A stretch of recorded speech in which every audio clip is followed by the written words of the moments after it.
आहे तुमच्या नवीन एक ब्लॉग मध्ये. आज आहे कोजागिरी पौर्णिमा आणि त्यामुळे जात आहे आम्ही कॅरॉटला. काय तर तुला म्हणे आज काहीतरी कोजागिरी पौर्णिमाचं स्पेशल करणं वाटतं काय भोपळे नागेश? Yes yes yes. त्यामुळे आम्ही आता रवाना झालेलो आहे सीधा कॅनॉटच्या दिशेने.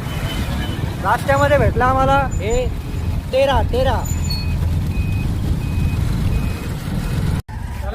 चला दूध पिया. हे ट्रिपल सीट चाललंय.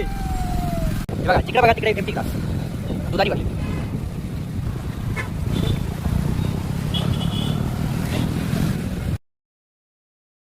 भाडभाऊ मित्रमंडळ जसं की यांना वाटला सर्व दूध फ्री आहे कॅनॉट मध्ये, पण तसं काही नाहीये.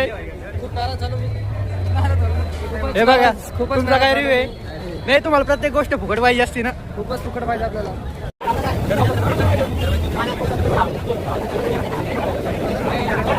दिलदार व्यक्तिमत्व आदरणीय कारखाने सर यांच्यातर्फे सर्वांना आज कोजागिरी निमित्त दूध आहे. कारखाने सर हो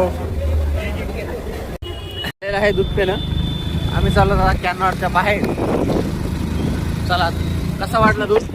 दूध एकदम भारी होतं, फक्त त्याच्यात जरा पत्ती जादा होती. पत्ती म्हणजे आपलं खराब झालं थोडं. मी नक्की या कॅनॉटला दूध प्यायला. आणि असं मित्रासोबत कधी मी एन्जॉय करायला सोडून दुधामध्ये साखर जास्त होती. दूध कमी साखर जास्त होती.